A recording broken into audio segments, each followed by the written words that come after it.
It is Tuesday, December the 6th, 2022. Good morning, I'm Pearson Bowen and this is the CBC Morning Report. Greater cooperation is coming between Barbados and Cuba in the areas of culture and sports and biotechnology. This was one of the announcements made last evening at the Lloyd Erskine Sandiford Centre after the two republics met with each other. A number of ministers were in attendance as links are being made in the areas of trade, sports, agriculture and others. The signing of a memorandum of cooperation was done between Export Barbados and BioCuba Pharma in the area of biotechnology. Chief Executive Officer of Barbados Export Mark Hill signed along with President of BioCuba Pharma Dr. Eduardo. This came a day ahead of the 8th CARICOM Cuba Summit, which officially opens this morning. Prime Minister Mia Amor-Motley spoke about the agreement.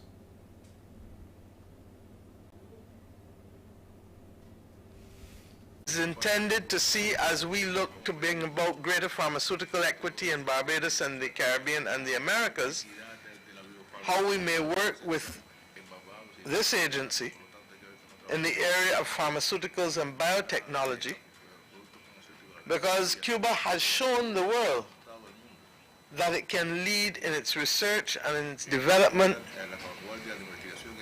of biopharmaceutical products that once again, like the one I referred to just now with diabetes, can benefit all of our people. In addition, we believe that the technology transfer for the development of the life sciences industries in our own country from Cuba will benefit Barbadians, and therefore we look forward to operationalizing aspects of this MOU.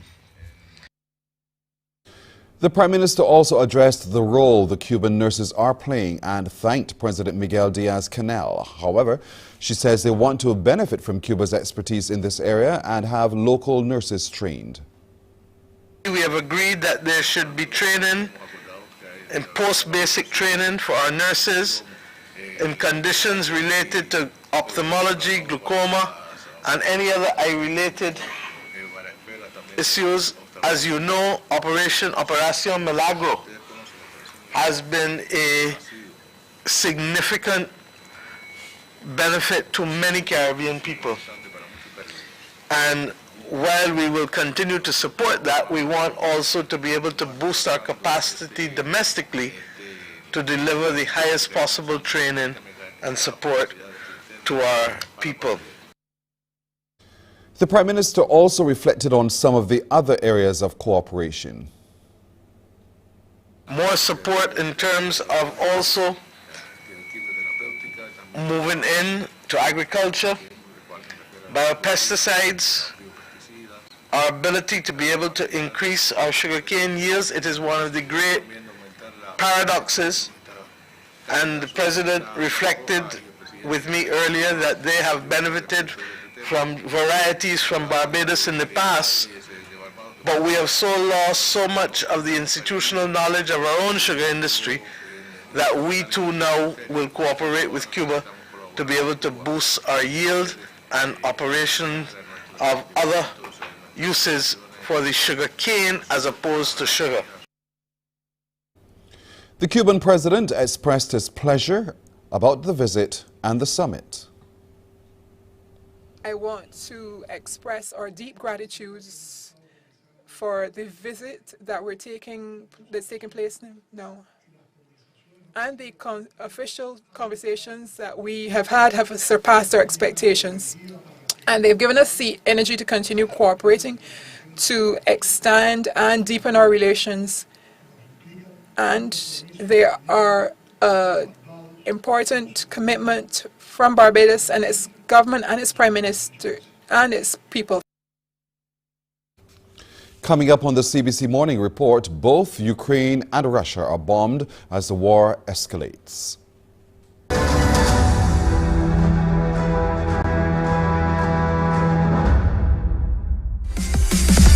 While you go about your business, we go about our business, and that is gathering the news. Stay up to date at CBC News Barbados on Facebook, Instagram and Twitter.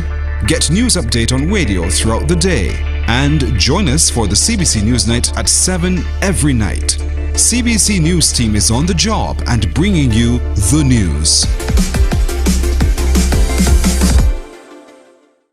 Because you love English Premier League, MCTV has got it back. Now you can watch all the games of the English Premier League plus UEFA and NFL on MCTV. Current customers can upgrade to Max Pack Extra at just $23. Call MCTV today at 228-6288 to upgrade or come in and sign up for our new service. Football fans, let MCTV get you back in the game.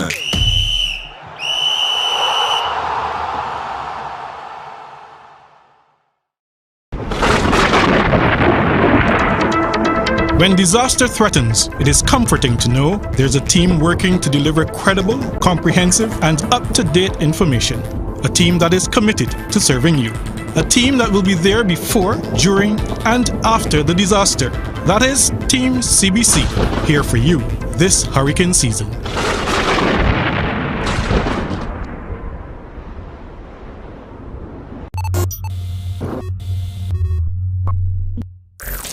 Think before you click, John. Think before you click. Don't forget now. Before you spread wrong information. Think before you click. Just stop and think. Think before you click. BBS. Think before you click. If you can't confirm the source of the information, think before you click. When friends send news to your phone, check the source or leave it alone. Cause people creating fake news to deceive you and confuse. Alright.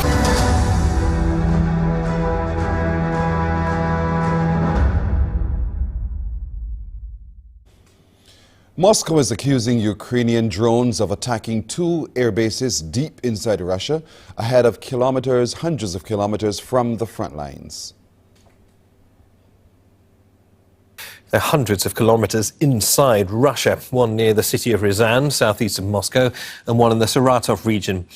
2 people are reported to have been hurt in that explosion at the Engels air base, which was recorded by security video. While Russia says at least 3 servicemen were killed in the attack near Ryazan, Ukraine has not claimed responsibility. Mohammed Val is following developments in Moscow. Now the Ministry of Defense has issued a statement, but it is very brief, saying that it was Ukrainian drones with Soviet engines that were sent and mounted those strikes on 2 air bases. One of them is only 185 kilometers southeast of Moscow. It's called the Diaghilevo Air Base. And that's where 3 people were killed when a fuel tanker caught fire and exploded. And the statement mentioned that those were 3 servicemen. The other base is about 730 kilometers southeast of Moscow. It's called the Engels Air Base, and that's where the bombers are stationed, the long-range bombers. In the statement of the Ministry of Defense, it said that Ukrainians did this in order to disable Russian long-range aircraft. Not much has been added to this statement, but we're sure that in the next hours and probably tomorrow we will hear more from officials in the Kremlin and the other parts of the Russian government.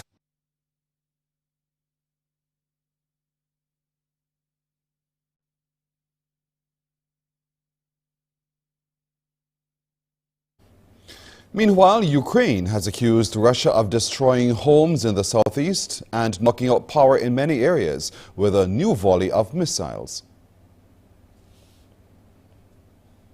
The strikes targeted energy facilities in the capital and several other regions. At least 2 people were killed in the Zaporizhia region, where several residential buildings were destroyed.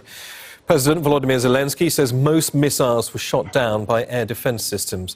Rory Challens has more on the strikes on both sides of the border from Ukraine's capital. We do know that Ukraine has been developing long-range strike drones. They've told us this since going back at least as far as October. This could be one of their early forays. Now, Ukraine has shown the ability to hit targets in Russian-controlled territory. They have hit airfields in Crimea. They've hit the Crimean Bridge, famously. But these strikes were of a different order of magnitudes in regards to how far inside Russia or Russian territory they are. Because from the Ukrainian border to these air bases, it's at least 600 kilometres. That's way deeper than they've shown the ability of striking before. Now, it is possible that this could be, one of these new long strike drones, but there are other alternatives. These explosions at the Russian air bases. Russian planes took off, some of them from the very air bases that were targeted, to launch cruise missiles into Ukraine. Now, this was a wave of missiles that I think the Ukrainians have been expecting for quite some time. The last round was on November the 23rd, so a while ago now. But they have been repeatedly targeting energy infrastructure, and yes, they did that again. Now, the success rate of Ukrainian air defense in shooting down these missiles was pretty high. Of the 70 or so missiles that were launched, 60 or so were downed, but that does mean, of course, that around 10 got through and hit their targets. Well, here's what's coming up this morning on Morning Barbados. As you do know, the delegation from Cuba is here, led by their president, Miguel Diaz-Canel, ahead of the Cuba CARICOM summit, the 8th, and also marking the 50th anniversary of relations between CARICOM and Cuba. We'll have that as our conversations on CARICOM in just a little while. Also, it's Christmas when there is Christmas by candlelight. Returning to Illawarra Court, we'll give you all the details when you join me at 6:30. And also today, as you get ready to celebrate Christmas, remember what you should know before you have your baby. That's what we'll be discussing with our pediatrician, Dr. Gillian Birchwood, in just a little while. So join me at 6:30 for today's edition of Morning Barbados. The Morning Report continues in just a moment.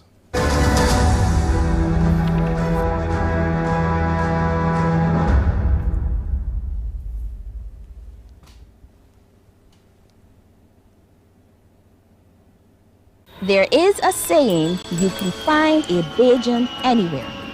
Are you a Bajan living abroad? Or do you know of one who has migrated to another country? Well, we at Mornin Barbados would love to have you or them on our Bajan Affair segment. Share your amazing stories, experiences, and how you have adapted to a new culture. Send us an email to morninbarbados@cbc.tv, and together we will travel the world.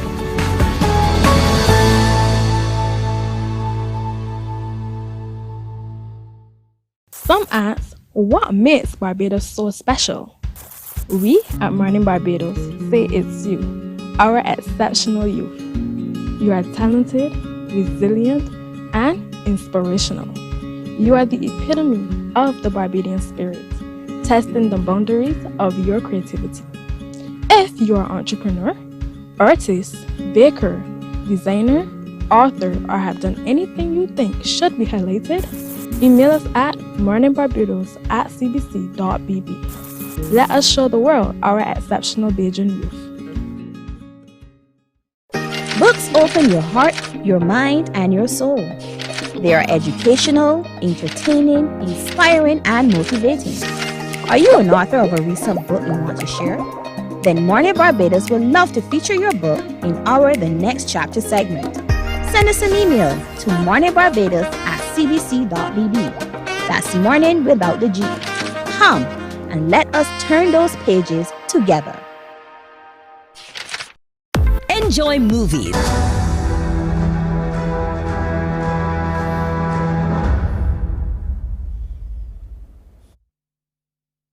Jobs may be up for grabs as the Windham Grand Samlords Castle prepares for opening day early next year. Yesterday, scores of people who lost their jobs during the COVID-19 pandemic were out seeking employment at the company's 6-day job fair. Sharika Griffith filed this report. Queen's Park House was a hive of activity as hundreds of job seekers turned up for the Windham Grand Samlords Castle job fair. Many who spoke to CBC News were people who had lost their jobs during the COVID-19 pandemic and were hoping to be re-employed. I'm looking for anything in the office that's flexible in the office. Can I ask if you're currently employed? No, I'm not. How long have you been unemployed? Since COVID, since the start of COVID. Certain hotels. I did gardening, So that's why I'm here again, to apply for the gardening job. Were you one who would have lost your job during COVID? Well, not at the hotel, but working elsewhere. Others had found temporary or side jobs, but were now hoping to be engaged full-time. I have a few that I jot down that I'm interested in, rather than front desk, floor supervisor, shift leader, etc. I have started at a restaurant, but then that also lapsed again as well. So then I had to pick up my profession on the side of doing nails, etc. But I'm willing to get back into the hotel industry and give it my best shot.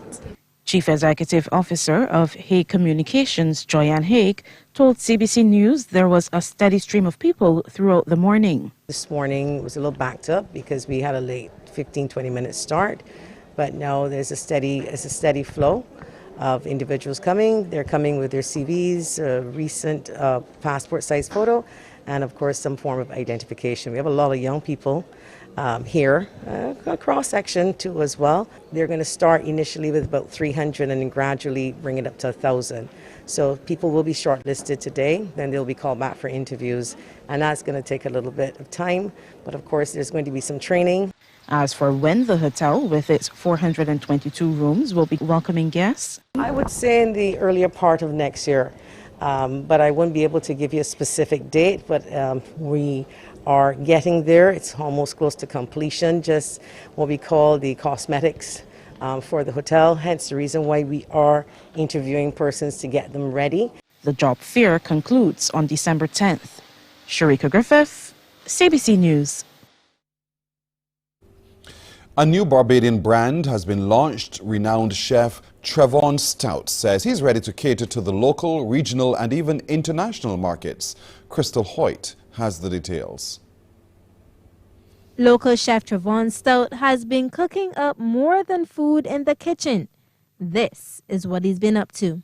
He calls it Quintessential, a line of food and beverage apparel. Stout officially launched the business in October, and I caught up with him at work.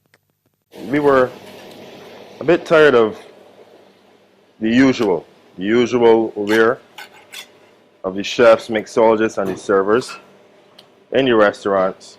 You know, we found it to be a bit flat, a bit on the boring side, not as appealing as it could be. And he says the apparel is not only fashionable, but functional. In the sense where, you know, not only does it look good, but it is easy to work in as well. This is seen through the stretch on the arms, the grommets under the arms, the double breast at the front to reduce any risk of burn, and the mere fact that it's water and stain repellent as well. Though production is being done overseas, he revealed that a local designer was used, and he is looking to expand the brand. We're looking to go into knives. We have our collection, our next collection dropping, which is the essentials. Right now you have the classic collection.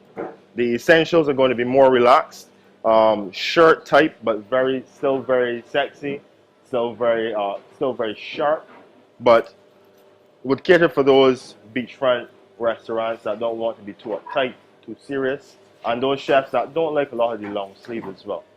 And that's not all. He's taken advantage of technology to reach more markets. Even though we don't have a local storefront, you know, we have created an e-commerce platform through the website, so we can cater to the local, regional and international audience as well. Already the brand is being embraced and was the official uniform at the recently concluded Food and Rum Festival right here in Barbados. Crystal Hoyt, CBC News. Dominica's Prime Minister Roosevelt Scarrett has met with officials of the various election observer teams for today's general election. He has indicated they will be privy to a report undertaken to advance efforts towards electoral reform by the sole commissioner, Sir Dennis Byron. As soon as the report of the sole commissioner is submitted, I shall share it with them and enlist their comments before preparing a final draft submission to the Parliament of this country. So let no one be in doubt as to the commitment of this Dominican Labour Party to pursue and effect needed changes to our electoral processes in Dominica. We are the ones who have made who have been in the vanguard of such changes. The Labour Party has been in the vanguard of these changes. Mr. Skerritt says the Dominica Labour Party is experienced to navigate the country through what adversity confronts the nation. Nothing can be worse than Hurricane Maria, the COVID-19 pandemic, and this government of the Dominica Labour Party overcame them both. This Dominica Labour Party is up to the task. It is fit for purpose. It has the best team for these times. We have the best teams for the times. Look at our candidates, ladies and gentlemen. Almost unprecedented in our history that you have such caliber of candidates making themselves available for elections. And so, ladies and gentlemen, solidarity is key. By any measure, this Dominica Labour Party is better than the rest. The Bahamas have kicked off celebrations to commemorate their 50th anniversary of independence with the first ever independence-themed road race. The Road to 50 campaign is designed to galvanize Bahamians from every walk of life to fully become engaged in the celebrations and events leading up to the 50th anniversary of independence on July the 10th, 2023. A healthier nation is exactly what we're looking for as we go into the 50th, and what better way to kick it off than a fun run health walk, and so that's why we're here today. Prime Minister Philip Davis also in attendance. He says the overwhelming support bodes well for what's to come on the road to 50. One of the things that we have to attack and make an aggressive push for is to ensure that our people are well. Walking, running is a step towards that end. And so I'm very grateful that Bahamian people participate in such numbers today. And I hope that this could be a staple in our annual independence celebration. Just to remind us all that we need to be healthy. Attendees had the option of completing a 5K or 10K race. They say it was a perfect day to kick off the celebrations. It was awesome seeing everybody come together as one for the road to 50. It was such a great time. I mean, besides feeling hot right now, I feel good. I'm so happy that we made it to 50. I'm happy that a lot of people made it to see 50, and that's a really huge opportunity for the Bahamas. So we're here from Vegas. We've been here for about 2 weeks. We'll be here until January, but we just came out here to participate in the race. How was it like for you this morning? It was really good. The sunset was really nice and the weather was really nice. Talk about this special participant. She always goes everywhere with me. This is my bestie. She loves walking. She's just energetic everywhere we go, and she loves having a good time. The weather was nice. They had people cheering you along, so it really was good to start the celebrations for independence. So I thought it was a good start to the independence celebration. Attendees add that the turnout shows Bahamians are ready to celebrate. Embattled South African President Cyril Ramaphosa has filed court papers challenging a damning report that could lead to his impeachment for possible misconduct. Monday's announcement that Ramaphosa was taking legal action came as the country's ruling African National Congress Party warned that it would not back away from any motion at an upcoming parliamentary debate that could lead to a vote for removing Ramaphosa, who is under fire for a burglary scandal. President Cyril Ramaphosa briefly attended the meeting of African National Congress leaders. He left the gathering when officials discussed the allegations on Sunday. An independent panel found the president may have violated his oath of office after failing to report the theft of cash from his farm. Ramaphosa says he will challenge the report in court. The NEC resolved that the NEC will vote against the adoption of the report of the Section 89 panel, given the fact that the report has now been taken on review by the President. Mohamed Janjun has more from Johannesburg. Paul Mashatile, who's the Treasurer General, he said to the assembled press that should Parliament take up this matter, the issue of trying to set up an impeachment inquiry in the Parliament in South Africa, should they take this up as they were scheduled to do tomorrow in Parliament, that the ANC is going to vote against the adoption of this independent panel's report. They are going to vote against it.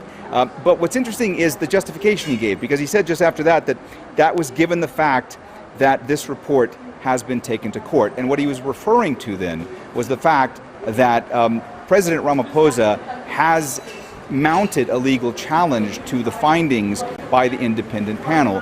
He has asked the country's constitutional court to review it. Essentially, he wants to get those findings thrown out. That would benefit him. But the fact that you're hearing this now in this setting suggests to some that perhaps the party is not as unified behind Mr. Ramaphosa as they would like to project that they are. All that being said, this is a precarious moment for Mr. Ramaphosa. It does seem he has more room to breathe right now, because just last week everybody expected that he was going to resign or be forced out. Now you have the leadership of the ANC saying that they are supporting him, but the justification for that seems to sound like they might be hedging their bets just slightly. In sports, the Nurse brothers Shaquem and Raheem, along with Kezia Blunt, were the 3 division champions of the inaugural Independence Road Tennis Youth Development Tournament. Competing recently at the Wilde Gymnasium outside court, Shaquem took the boys' 16-21 title, with brother Raheem winning the 10-15 age group and Blunt the girls' 10-15. Mark Seal reports. Starting with the girls' final, Kezia Blunt in the far court lost the first set 21-12 to Renisha Stewart, but drew level by winning the second set 21-16. And now here in the decisive third, the score is tied at 17-all. Stewart had the serve, but lost the advantage, with Blunt going on the offensive and winning the point with a passing shot down the line to go up 18-17. And furthermore, she was now on serve. Blunt would ensure to maximize her serving opportunities, and on a second match point, with both players staunch on defense, it would end in an anticlimax via an unforced error. Stewart into the net for Blunt to win the third set at 18 and the game 2-1. Now to the boys' 10-15 division final. It was a similar setup as in the girls. Raheem Nurse in the far court won the first set against Elijah Blunt 21-19, but Blunt roared back to even the contest at 1-all by winning the second at 21-15. Now the score was 17-all in the third. In this situation, however, it was Blunt with the serve, but still Nurse was able to go up with 3 straight unanswered points. He's now 21-17 up for set and match point. Blunt saved the first match point, but Nurse would prevail the very next opportunity as Blunt found the net with a ball he thought was out, as Nurse won the third at 18 and the match 2-1. Now to the main final, the boys 16-21. Well, it wasn't as dramatic as the first one, with Raheem's brother Shaquem Nurse winning in straight sets. He took the first at 21-12 over Shaquan Henry, and here, leading 19-8 in the second, the only question was if he could share away a sow for Christmas. This cross-court winner put the writing on the wall at 20-8. Then here on championship point, another entertaining rally with Henry seemingly at one point putting Nurse on the defensive, but failing to push home his advantage. Nurse surging again, and with Henry going long, the deed was done. Nurse taking the second set at 8 and the game 2-0 to be crowned the inaugural Independence Road Tennis Youth Development 16-21 Boys Champion, and with it, the title of being the best junior player in Barbados. Mark Seal, CBC Sports. Thank you, Mark. Let's look at forecast conditions now as recorded earlier at the Met Office of the Grantley Adams International Airport. Barbados is 24 degrees Celsius under partly cloudy conditions, humidity 83%, and the winds are coming from the south-southwest at 6 kilometers an hour. The tides today, first low tide at 7 minutes after 8 this morning, the second at 8 after 9 tonight, and our one high tide is at 22 after 2 this afternoon. Seas are predicted today to be moderate in open water, swells ranging from 1.5 to 2 meters. In the forecast, Barbados today mostly sunny with a few localized showers over eastern districts during the afternoon. And while for tonight it will be mostly fair. Here's a look at some forecast conditions for international cities.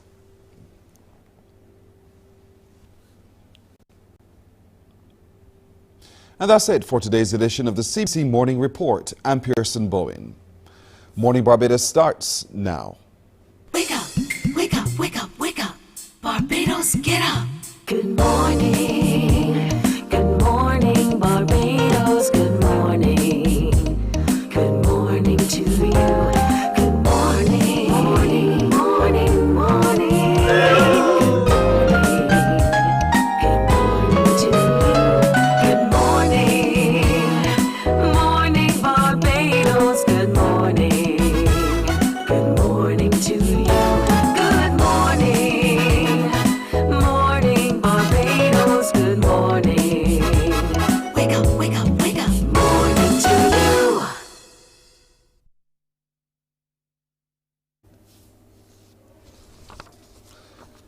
Hi there, good morning everyone and welcome to today. Today is Tuesday, December the 6th, 2022. I'm Pearson Bowen, sitting by the tree and welcoming you. Thank you so much for joining me. If you're joining me on Facebook or on our YouTube stream, grateful for your company.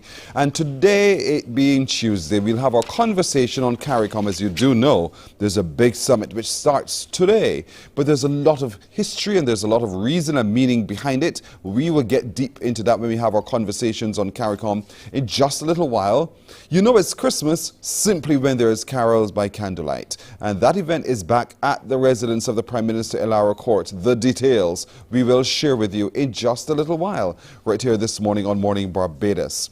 Now there are many of you who have found yourself pregnant for whatever reason, and so this morning our pediatrician will join us as we tell you more about what you should know before you have your baby. My production crew is laughing at me. That's all right, but you know, these things happen, right? 'Tis the season for merriment. And so anyway, you work this out yourself today. Also coming up today, when we hook up with Agent Sharita, we want to share with you what landlords need to know about rental inspection, what you need to know. And what can you give me for Christmas? We'll be making a call to one of you today, so please get your cell phones out. Please have your cell phones on. Please have your phones charged. And most of all, please make sure your phones are topped up for those of you using cellular numbers. Somebody is going to win something today in our Christmas competition. And because it's Christmas, we're going to have again today another one of those unscramble the letters in our Christmas edition. So stand by for that and a whole lot more straight ahead this morning. But let's get started this morning on our conversations on CARICOM. As you do know, yesterday the President of Cuba, Miguel Diaz-Canel, landed on Barbados with a delegation to mark the really signal moments indeed. And I don't want to say it all because Ambassador David Commichon, Barbados Ambassador to CARICOM, will tell you more. Good morning to you, Ambassador. Good morning, Pearson. It's a pleasure to be here. Good to see you. Season's greetings to you, sir. Lest I forget, I don't want to have the conversation and then forget to tell you. Thank you, and same to you. It's my father used to call it the festival of the child, you know, and yeah, beautiful time of year. Yes, I remember him well as a Methodist minister indeed. Now, we have a big thing happening in Barbados today, starting today. This is because the delegation from Cuba has arrived, finally. Let's put this into context. Why is this such a signal moment? Well, let's say that we had a big thing yesterday as well, because yesterday, not only did the President of Cuba arrive, but we had the Cuba-Barbados bilateral meeting yesterday, and that was just wonderful. But today is the staging of the 8th CARICOM Cuba Heads of Government Summit. It will be held today at the Lloyd Erskine Sandiford Conference Center. And it is being held this year to commemorate the 50th anniversary of the establishment of diplomatic and other relations between Barbados, between CARICOM, between CARICOM and revolutionary Cuba back in 1972, but between Barbados as well, because it was the then 4 independent English-speaking Caribbean countries, Barbados, Trinidad and Tobago, Jamaica, and Guyana, who back then, at the height of the Cold War, when the mighty US and the Organization of American States had imposed a situation of diplomatic isolation on the Republic of Cuba, it was those 4 Caribbean countries, the smallest and youngest independent countries in the Western Hemisphere, that stepped forward, defied these entities and said, no, they're independent countries. We are going to recognize Cuba as a member of our Caribbean civilization. And that courageous act actually broke the ice, because in the years following, virtually all the other countries of this hemisphere then followed that courageous lead and recognized Cuba. So a CARICOM Cuba summit is very special, very important, because truth be told, there's a special relationship between CARICOM and Cuba. You know, the United States talk about their special relationship with Britain. Well, similarly, there's a very special relationship. In fact, I would go so far as to say that Cuba is virtually an honorary member of CARICOM. If you look at it, every independent CARICOM country has an embassy in Cuba. And likewise, Cuba has an embassy in every single independent CARICOM country. And then there are these triannual heads of government summits. There's no other country that we have regular scheduled heads of government summits. We also have regular scheduled foreign ministers meetings between CARICOM and Cuba, and so much more. And there's such a rich situation of cooperation and solidarity and technical cooperation between CARICOM and Cuba. And I'm glad you've gone there, because as you started, you said, yesterday we signed that memorandum of cooperation between ourselves.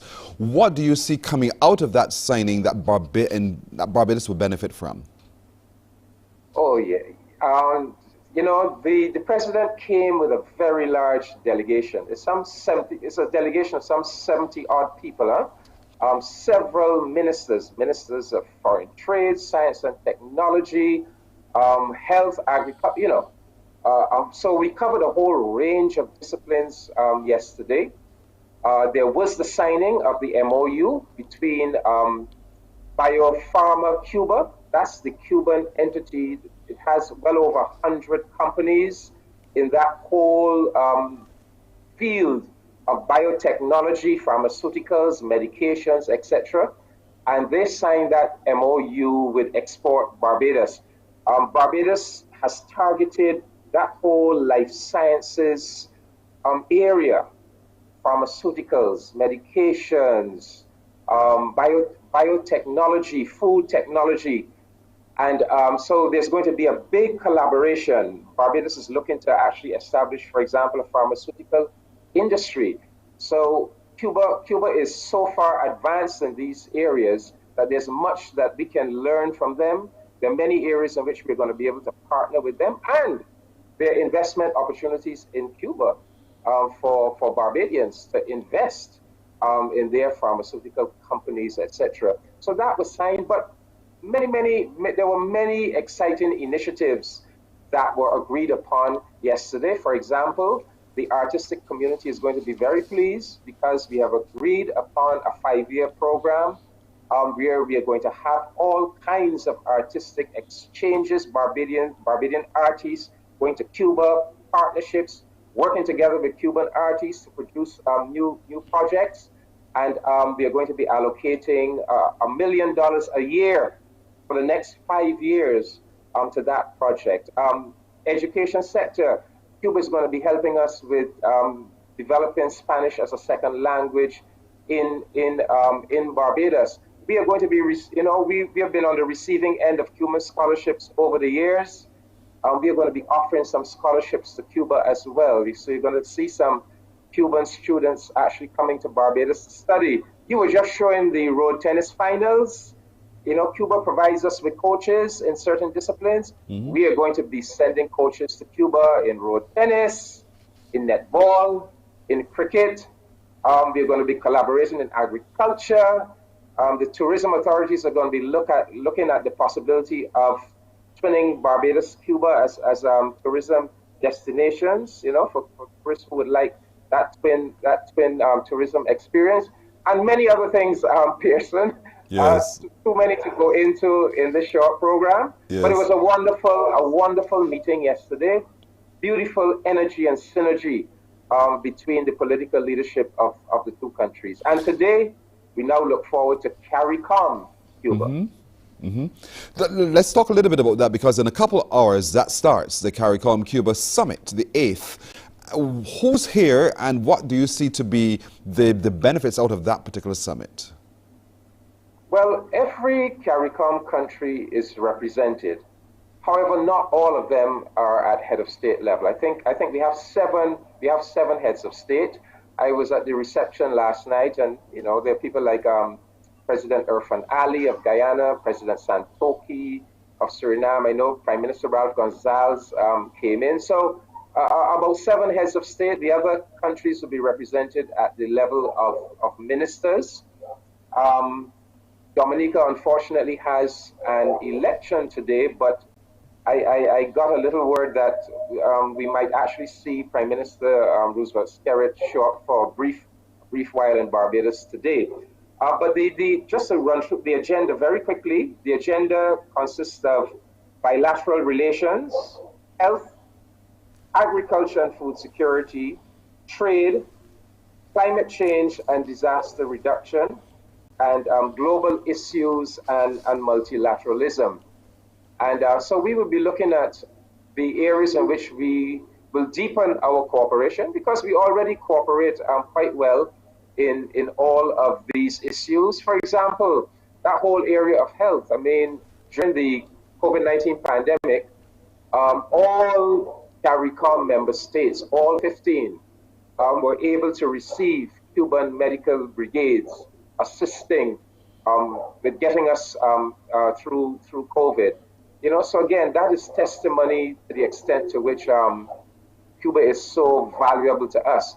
I think we need to see, Cuba is an important part of our Caribbean civilization. Cuba actually represents 1/3 of the landmass of our Caribbean region, 1/3 of the population of our Caribbean. And so when we embrace Cuba, what we are in fact doing, we are bringing our Caribbean region together, and we are benefiting from the advanced resources that this relatively big Caribbean country has been able to amass. So many of the small countries in the Eastern Caribbean actually depend on the Cuban educational system for a lot of their tertiary education. We depend on the Cuban medical system when we have medical procedures that are perhaps a bit too big or complicated.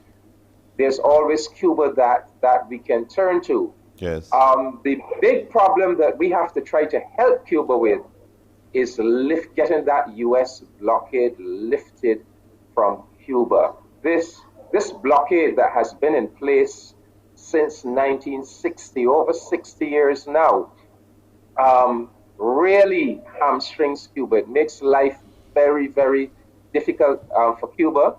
And likewise, it makes it more difficult for us to have the kind of relations that we want to have with Cuba.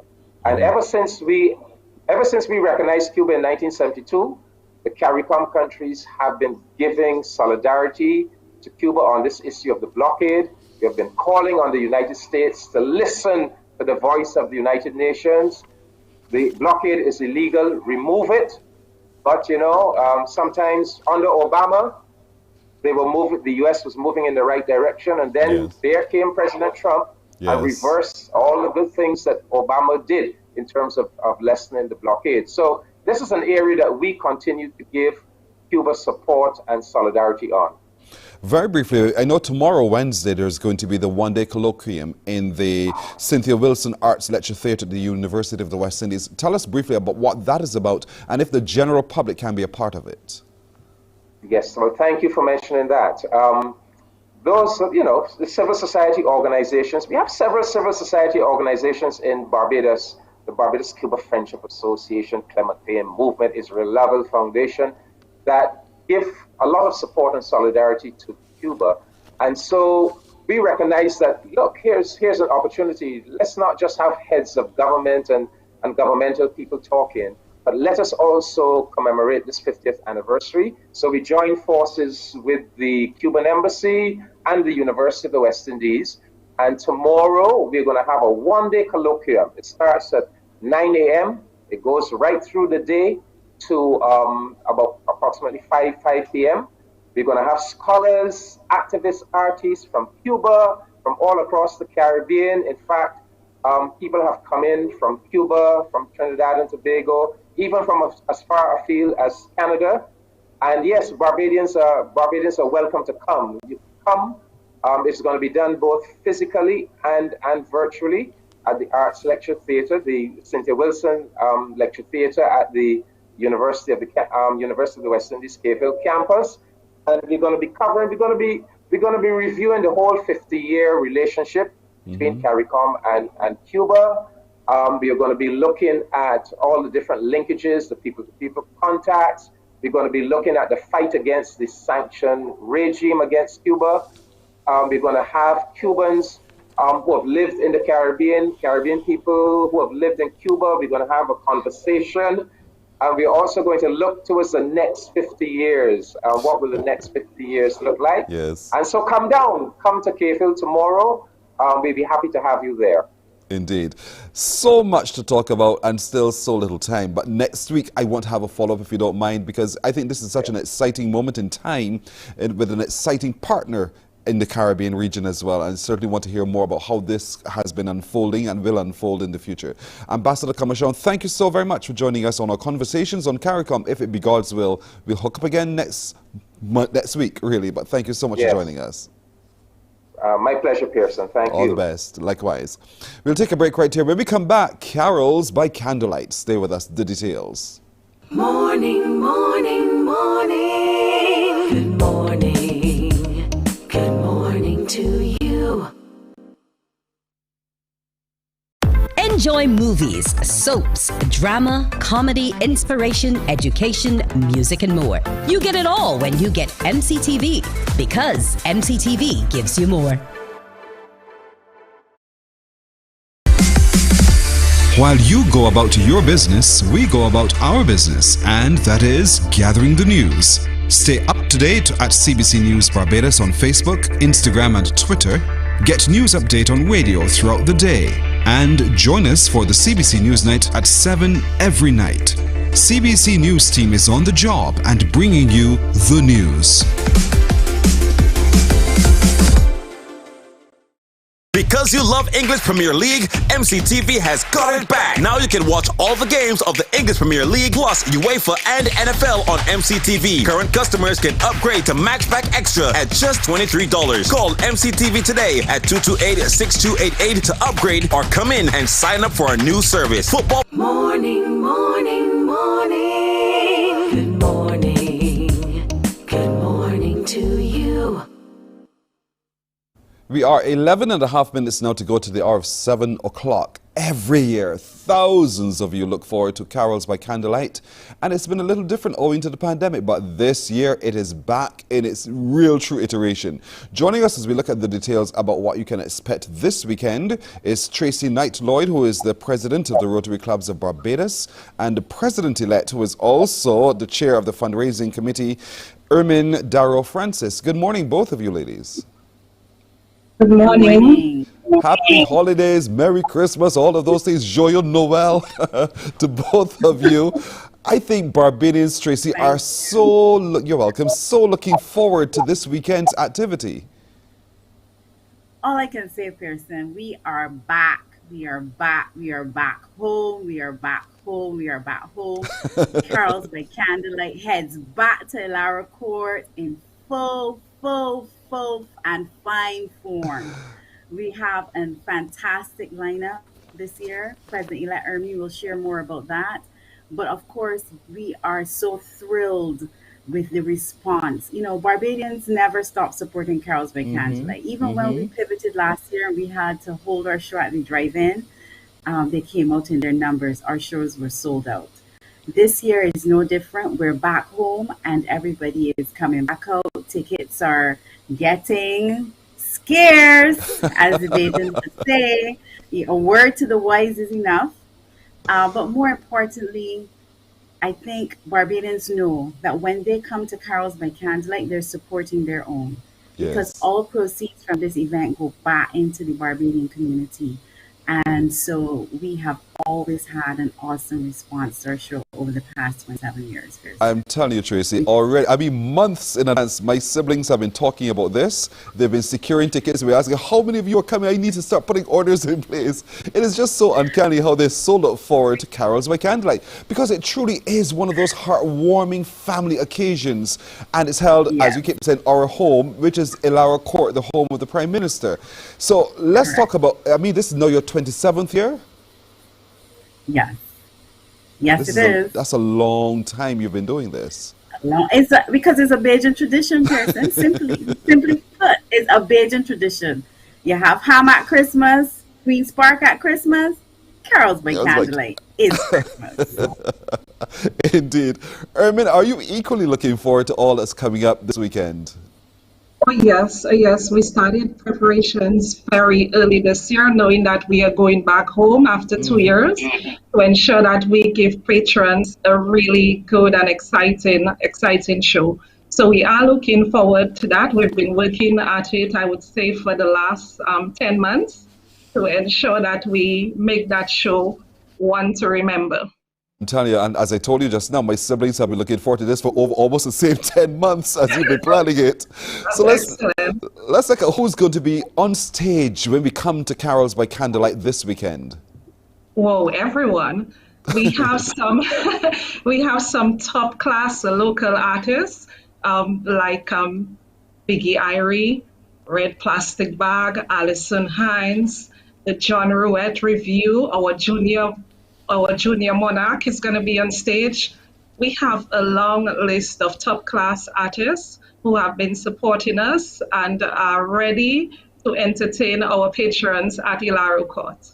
That's one outstanding cast right there. You know, one of my favorites is Marissa Lindsay. Marissa Lindsay has such a voice of an angel. And if you've never heard her sing, folks, this is one good reason to go to Carols by Candlelight. It's on Sunday. This Sunday is going to be quite a family occasion.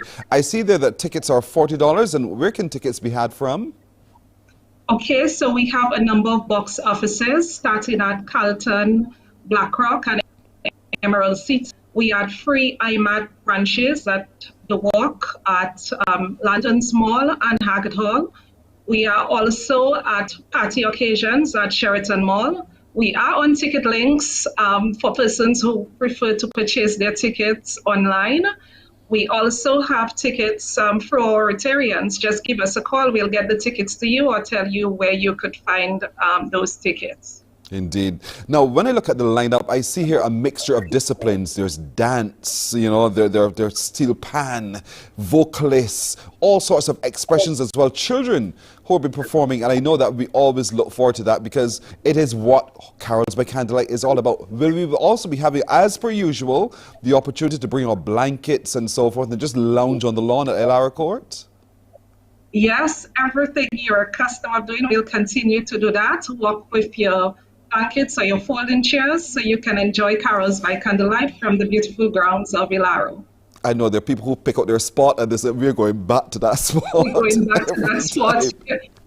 Well, as you mentioned, sports though, our gates will open from 3 p.m. so patrons can come in a bit early if they choose to do so to find their spot.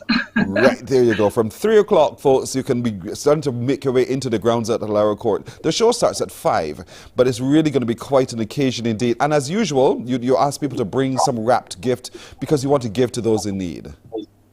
Yes, we are encouraging our patrons, as usual, to walk with a gift for a child, starting from a baby up to a teenager, whatever child you choose to give.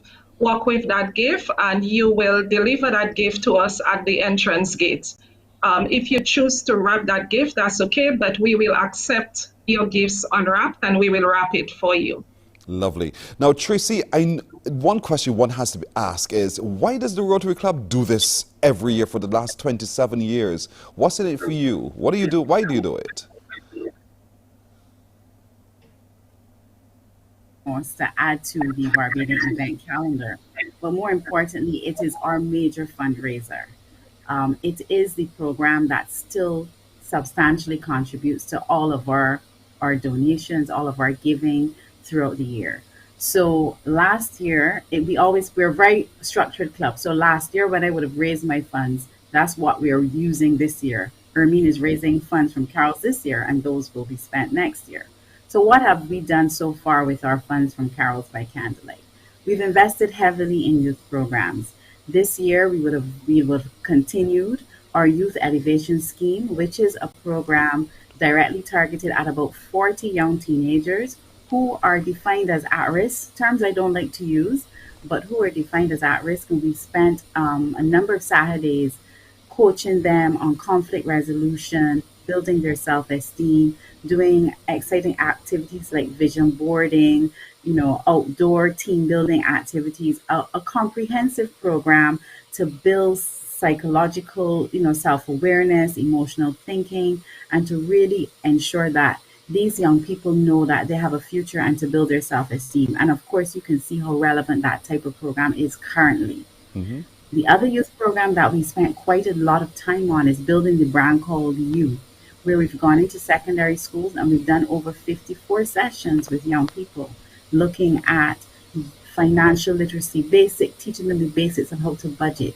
human resource literacy, how to behave when you get on the job, legal literacy, basics of reading a contract and so forth, presentation literacy, how to make a presentation in PowerPoint, how to speak to an audience. So those are the kind of things that we spent quite a bit of time working on this year. We haven't forgotten our children's homes. We would have had a movie night for those kids. And then next year, we're going to have a big fun day as well. So over the course of the year, we spent quite a bit. Moving on now to vulnerable women, our funds are also going to a new program called Save, Spend, and Thrive. And that program is going to be rolled out in January, where we're going to be looking at teaching financial literacy skills to vulnerable women. And as you know, many women are heading households. Many women were negatively impacted by COVID and continue to do so. And what has worsened that impact has been the absence of financial literacy. So basically what we're going to be doing among vulnerable groups of women is to start teaching them the basics of budgeting, how to handle your money, investment options, saving options. Because as you know, if we can build up the personal economies, then our national economies can thrive. Mm-hmm. So those are some of the funds some of the causes that our funds have been allocated to. We haven't forgotten our senior citizens. Of course, at Christmas, we're going to be giving out hampers and caroling to our senior citizens in need, bringing them some joy. So basically, Carols by Candlelight, the funds go to the vulnerable in our community. We spend the money on the youth, we spend our money on the senior citizens, we spend the money on disabled, we give back. So when you purchase that $40 ticket, you are saying, I am committed to my Barbadian community. So that's what we've been up to, Pearson. It's a lot of work, and we see the benefits right throughout our community indeed. And we want to congratulate you guys, the Rotary Clubs of Barbados. And so forth, as we are talking here, let's take a look at the bottom of your screen. We're scrolling for you the box office locations where you can go and get your $40 ticket to be a part of Sunday's Carols by Candlelight. It is this Sunday. I know you've waited all years long for this, and now I want you to know it is this Sunday. It is right upon you, and so we want you to get to dress in your fine glad rags, as we say, and come on down to Elara Court. Doors open at 3 in the afternoon. The show starts at 5 o'clock. All the spectacle that you've grown accustomed to over the years by these outstanding Barbadian performers will definitely make that a delightful evening indeed. Bring your chairs, bring your blankets, bring yourself, bring the children as well, and come on over to Elara Court. It's going to be quite a delightful evening, and we are looking forward to everybody raise their voices to sing along as we sing Carols by Candlelight. Oh, the candles. Should we bring our own candles, or would those lights be afforded us? We will have the candles available. Good. At the gate for all our patrons. Good. Light a candle, folks. This is going to be great. Thank you, Tracy. Thank you, Ermine. I wish both of you the very best with Sunday's event. I know thousands of Barbadians are going to be there. Oh, lest I forget, parking. Because you know that it's still a relatively small area. What arrangements have been made for parking? arrangements with the neighboring community of Ilaro to ensure that we have parking for all our patrons. At the Aloyda Skin Sandiford Center, we have a number of lots, several lots around the Ilaro Court, and we also have a very large team parking attendants who will be directing our patrons together with the police, the Barbados police, to direct our patrons in the areas where they should park. The parking will be available for our patrons. Fantastic. We don't see how easy they make it for us, everybody. The Rotary Clubs of Barbados inviting us all to be a part of Carols by Candlelight this Sunday. And just a quick look at you know, what you can expect, the kind of fun, the merriment, the warmth, just the beauty of what Carols by Candlelight. Look at that. People are smiling while they're just enjoying the sounds of the season and the moments of the season as well, plus the cool temperatures of the season. But that's what Carols by Candlelight is all about. It's truly a family affair. I'd like to thank both of you for joining me this morning. Every success with the endeavors going forward. Thank you so much. Thank you so much, Pearson. and thank you, CBC Barbados. You're very welcome. You're very welcome indeed. Tracy Knight-Lloyd and Ermin Darrow Francis from Carols by Candlelight. They're talking to us about that. Remember, it's this Sunday. Doors open at 3. Early o'clock, you come in and you take your time, find your spot on the grounds of Ilaro Court, and then the show starts at 5. We're taking a break here. When we come back, the news. Morning, morning, morning. Good morning. Good morning to you. Because you love English Premier League, MCTV has got it back. Now you can watch all the games of the English Premier League plus UEFA and NFL on MCTV. Current customers can upgrade to Max Pack Extra at just $23. Call MCTV today at 228-6288 to upgrade or come in and sign up for our new service. Football fans, let MCTV get you back in the game.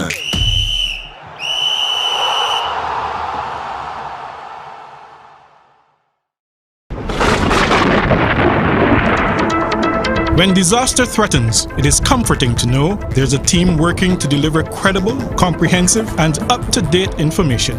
A team that is committed to serving you. A team that will be there before, during, and after the disaster. That is Team CBC, here for you this hurricane season.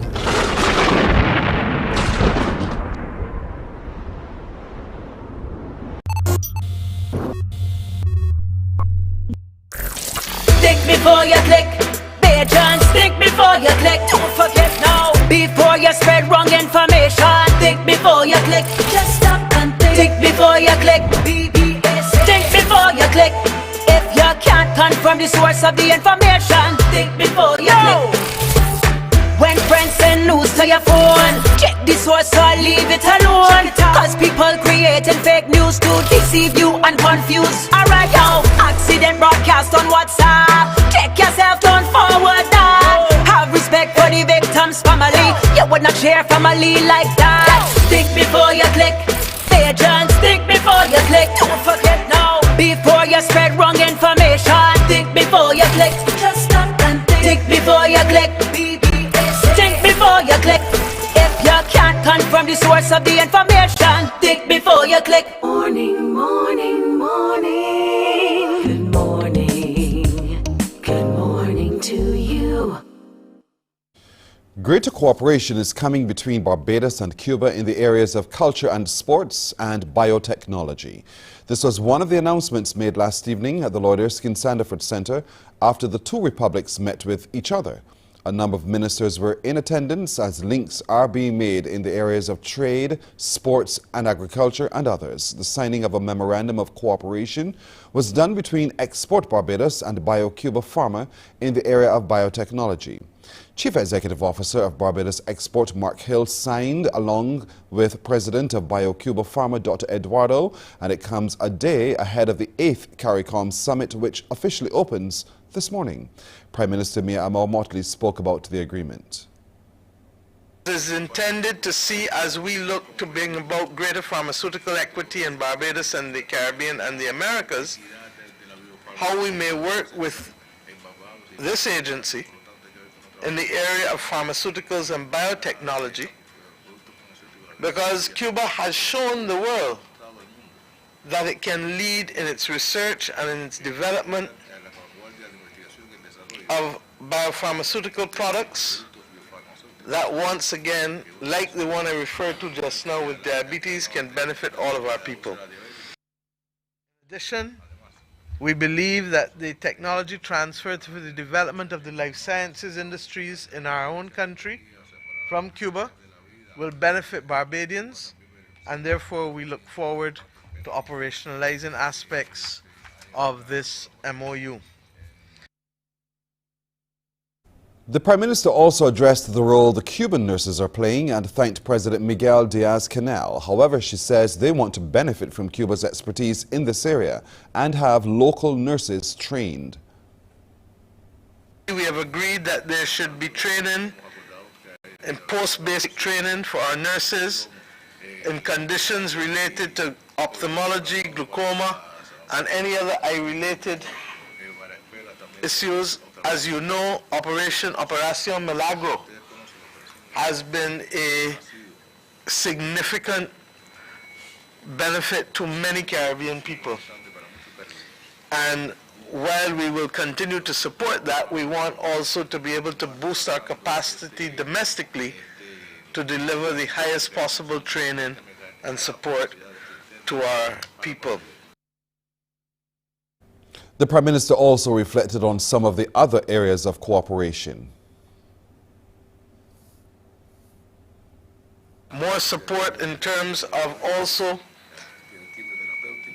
moving in to agriculture, biopesticides, our ability to be able to increase our sugarcane yields. It is one of the great paradoxes, and the President reflected with me earlier that they have benefited from varieties from Barbados in the past, but we have so lost so much of the institutional knowledge of our own sugar industry that we too now will cooperate with Cuba to be able to boost our yield and operation of other uses for the sugar cane as opposed to sugar. The Cuban president expressed his pleasure about the visit and the summit. I want to express our deep gratitude for the visit that's taking place now. And the official conversations that we have had have surpassed our expectations. And they've given us the energy to continue cooperating, to extend and deepen our relations. And there are important commitment from Barbados and its government and its Prime Minister and its people. Up to 1,000 jobs may be up for grabs as the Windham Grand Sam Lord's Castle prepares for opening early next year. Yesterday, scores of people who lost their jobs during the COVID-19 pandemic were out seeking employment at the company's 6-day job fair. Sharika Griffith filed this report.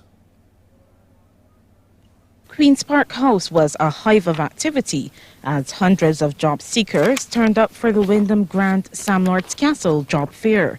Many who spoke to CBC News were people who had lost their jobs during the COVID-19 pandemic and were hoping to be re-employed. I'm looking for anything in the office, so I'm flexible in the office. Can I ask if you're currently employed? No, I'm not. How long have you been unemployed? Since COVID, since the start of COVID. At certain hotels, I did gardening, so that's why I'm here again, to apply for the gardening job. Were you one who would have lost your job during COVID? Well, not at the hotel, but working elsewhere. Others had found temporary or side jobs, but were now hoping to be engaged full-time. I have a few that I jot down that I'm interested in, rather than front desk, floor supervisor, shift leader, etc. I have started at a restaurant, but then that also lapsed again as well. So then I had to pick up my profession on the side of doing nails, etc. But I'm willing to get back into the hotel industry and give it my best shot. Chief Executive Officer of Hague Communications, Joyanne Hague, told CBC News there was a steady stream of people throughout the morning. This morning was a little backed up because we had a late 15-20 minute start, but now there's a steady flow. of individuals coming. They're coming with their CVs, recent passport size photo, and of course some form of identification. We have a lot of young people here, a cross section too as well. They're going to start initially with about 300 and then gradually bring it up to 1,000. So people will be shortlisted today, then they'll be called back for interviews, and that's going to take a little bit of time, but of course there's going to be some training. As for when the hotel, with its 422 rooms, will be welcoming guests? I would say in the earlier part of next year, but I wouldn't be able to give you a specific date, but we are getting there. It's almost close to completion, just what we call the cosmetics for the hotel, hence the reason why we are interviewing persons to get them ready. The job fair concludes on December 10th. Sharika Griffith, CBC News. News until now. We'll take a break here. Morning Barbados continues in just a moment. Morning, morning, morning. Good morning. Good morning to you. Some ask, what makes Barbados so special? We at Mornin Barbados say it's you, our exceptional youth. You are talented, resilient, and inspirational. You are the epitome of the Barbadian spirit, testing the boundaries of your creativity. If you are an entrepreneur, artist, baker, designer, author, or have done anything you think should be highlighted, email us at morninbarbados@cbc.bb. Let us show the world our exceptional Bajan youth. Books open your heart, your mind, and your soul. They are educational, entertaining, inspiring, and motivating. Are you an author of a recent book you want to share? Then Mornin Barbados would love to feature your book in our The Next Chapter segment. Send us an email to morninbarbados@cbc.bb. That's morning without the G. Come and let us turn those pages together. Enjoy movies, soaps, drama, comedy, inspiration, education, music, and more. You get it all when you get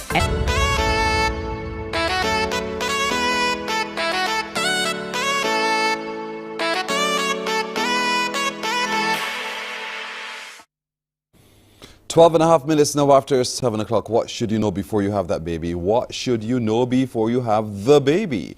Well, Dr. Gillian Birchwood, our pediatrician, knows what you should have, and so she joins us this morning. Good morning to you, Dr. Birchwood.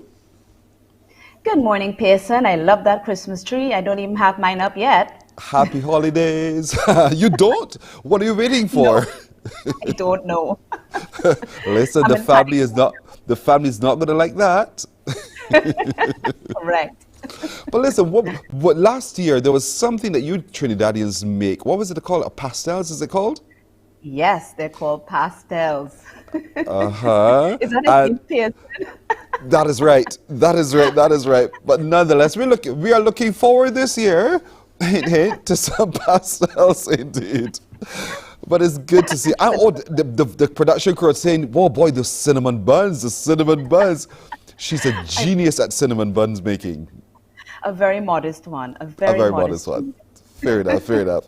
All right, so here we go. There are lots of ladies who are pregnant, and and if the water might break any moment now, but we got to get ready. So let's get ready. Let's start to talk a little bit about that. What are some of the things that a mother should know before the baby is born? Yes, when you are expecting a new baby, preparation is key because it is a very overwhelming event in a parent's and in a family's life. So it's important to explore all the different things that you will need to do and all the different things that you're going to need to know before that baby comes along, so you're not scrambling at the last minute. Fortunately, there's lots of information available on the internet. There's lots of information available, on websites, books, and then from other parents and family members. And at this point, actually, family members are a great resource and can be extremely helpful to you both before and after. So make sure to build those bridges back with any family members you're upset with, because you will need them after that baby is born. So very true. When the baby cries and you're tired, somebody has to wake up and deal with it. Would it be you or would it be the other person who you thought you had a grouse with? So let's mend those bridges early o'clock because you're going to need the help. A baby requires the assistance they need. They can't just do it alone. And so you're right. Work out who's going to help you manage the baby when the baby comes home. Yes, so it's really important to know that your parents and immediate family are going to be a very important part of preparing for the new baby. So your mom knows, if you are an expecting mom, your mother will know what she went through when she had you. So grandmothers especially, but grandfathers too, are very important because they can surround you, they can advise you, they can calm you down, they can often tell you what's normal and what's not. So you want to be able to put them in place before the baby. Go ahead. The other aspect is that when the grandparents are going to be in position, that you need to let them know in advance exactly how you want them to help. When you have a baby, you're going to find that you are going to be unable to do the tasks that you would normally be able to do, such as cooking and cleaning and washing. So if you have willing family members who are there, who can assist you with those tasks, it's going to make your life a lot easier. It sounds like such a chore. It sounds like so much work that you have to have workers in place, But it's a joy. It's a joyous moment. And we don't want mothers to feel as though they're going to be daunted by this because it's the time when that beautiful baby you've been carrying for 9 months finally sees the light of day outside of the womb. And so it's going to be one of those moments where, naturally, people are going to want to offer their assistance anyhow, to either hold the baby, to kiss the baby, to all of those kinds of things. But you yourself have to be mentally prepared for it as well, and that's where I think a lot of times we misunderstand what the mother goes through when she's mentally wrapping her head around this additional thing that she has to take responsibility for.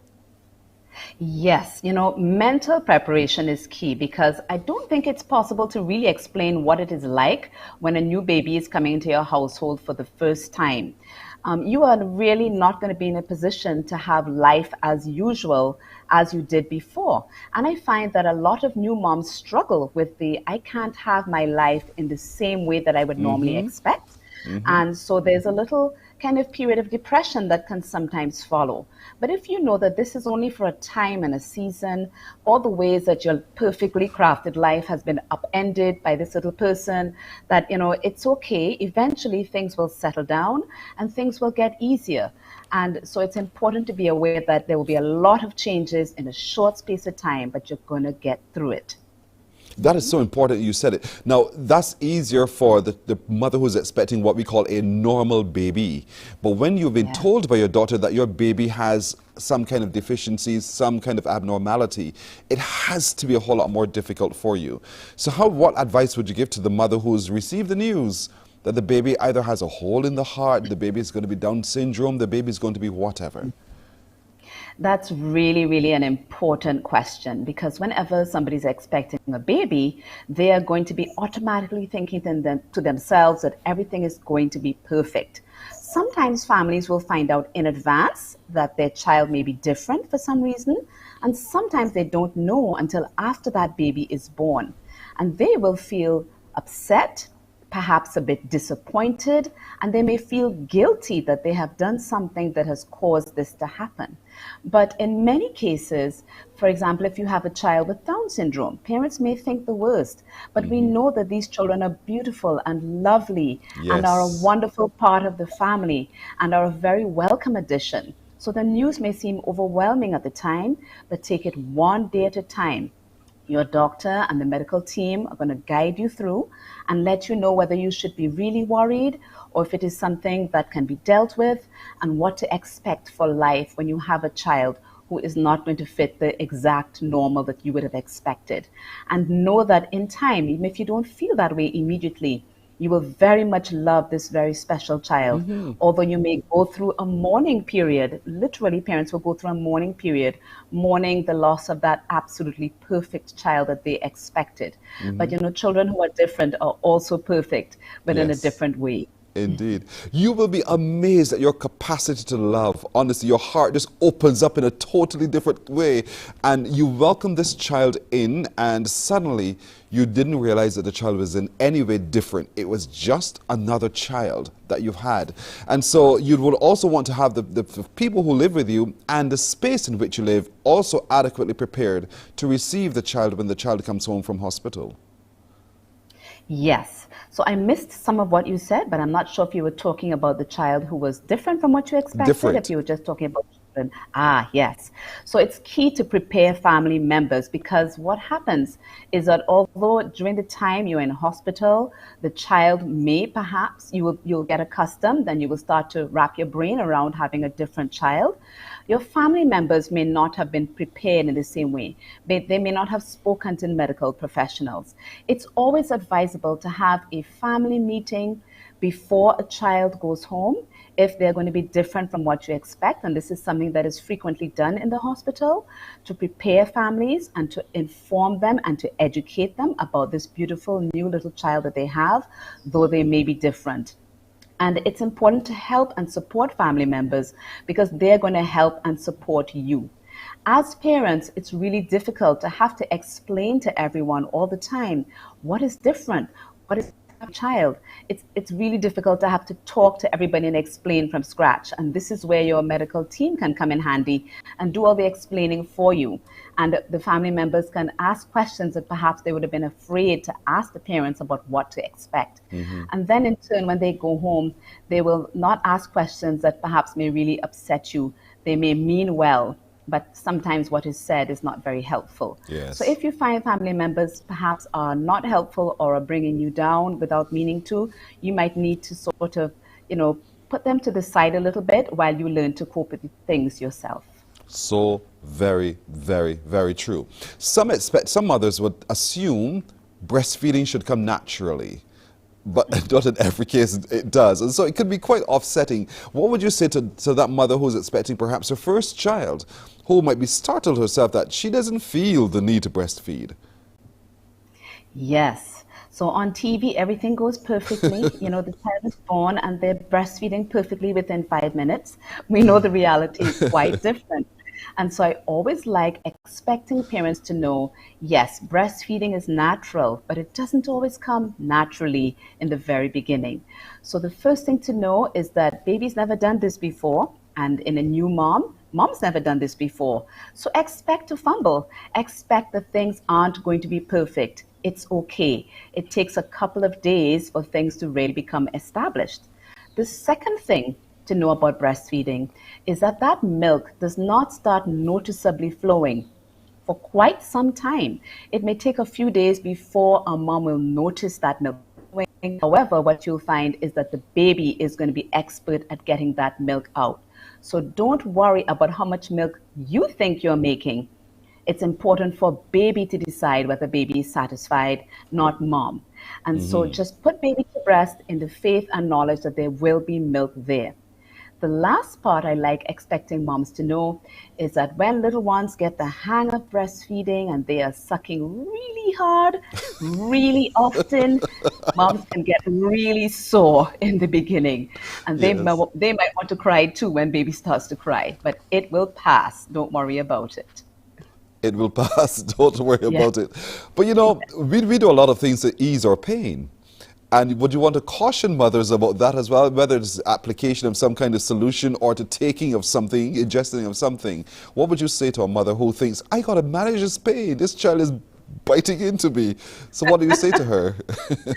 Well, there are definitely things that you can do. You're right. There are special breastfeeding creams that a mom should pack in her bag and take with her to the hospital.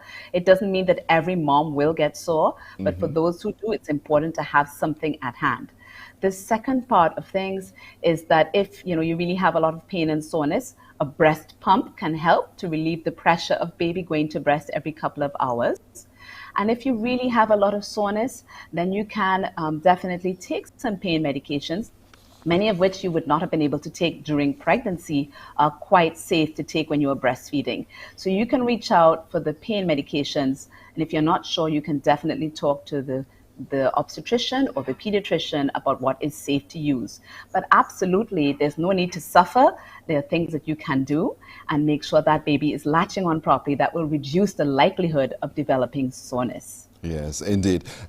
Is our medical system designed in such a way that, you know, the mother is told, you know, in terms of vaccination, all the different regimes that the child has to go through, is that shared up front so that she knows that she doesn't have to worry about trying to remember when these things occur? Well, fortunately, we do have a good system where in hospital, for example, the midwives will do a lot of educating of new mothers of things that they should expect.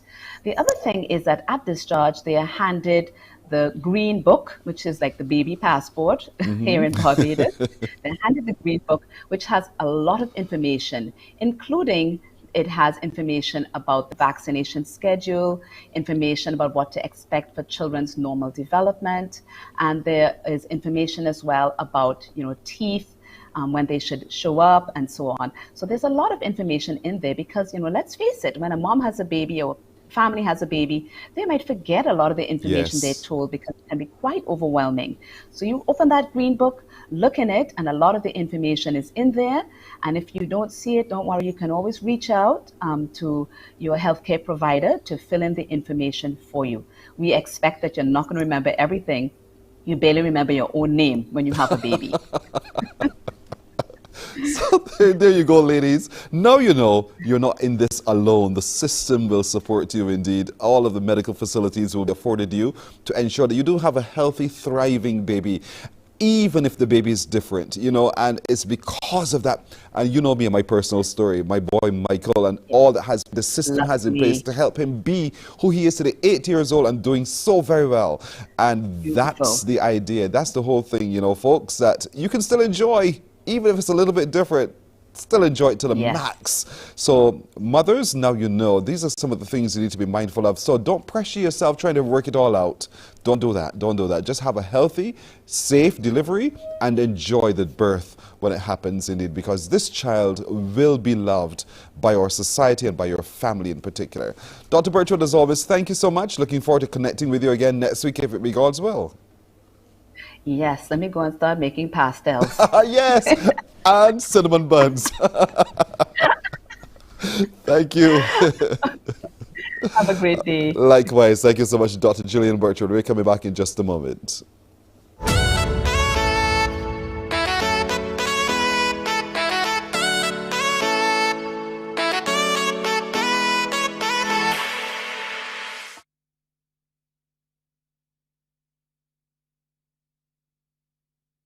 Enjoy movies, soaps, drama, comedy, inspiration, education, music, and more. You get it all when you get MCTV, because MCTV gives you more.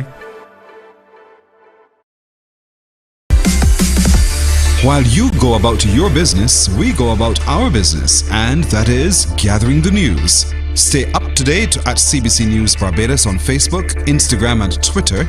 Get news update on radio throughout the day. And join us for the CBC News Night at 7 every night. CBC News team is on the job and bringing you the news.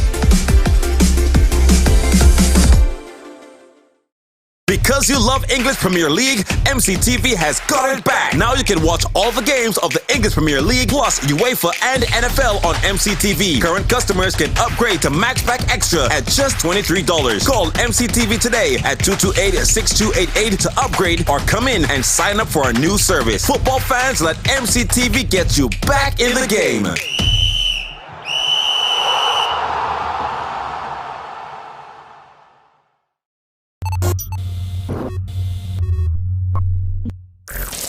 Think before you click, patrons. Think before you click. Don't forget now. Before you spread wrong information. Think before you click. Just stop and think. Think before you click. BBS. Think before you click.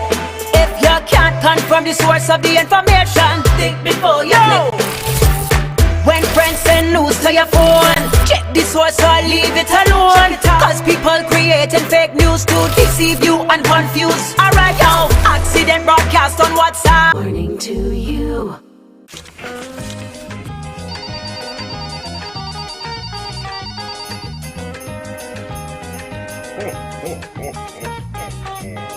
What you gonna give me for Christmas? My production crew just made me laugh. That is so funny. What you gonna give me for Christmas? If Satchmo only knew, if he only knew this song would have such legs. Wow, what a thing.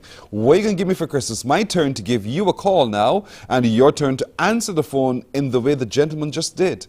So look out for that call from us. So switch your cell phones on, be by the phone when it rings, and you answer it in the way I'd like you to answer it. You're going to win this morning. That's right. So if you've entered our competition, look out for that. The dial tone is on the air. The fingers are dialing fast. And very shortly, I will go quiet. So we'll see if the person answers. So let's see. Here we go. Watch this. Please answer your phone. Tum, tum, tum, tum. Let's see if this person...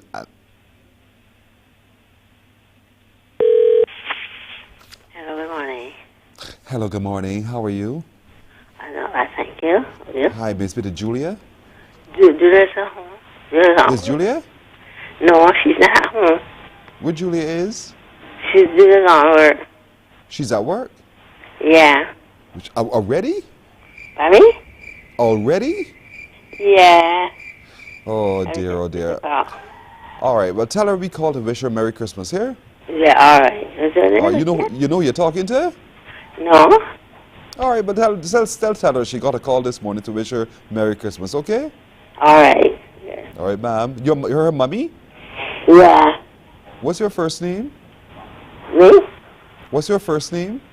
Henry? What is your first name? Henry. Who?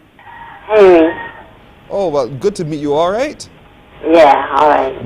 My name is Pearson Bowen. We're calling from CBC. We just want to wish you Merry Christmas, okay? Oh, yes, thank you. All right. Have a good day now. Take care. Yeah, you Bye-bye.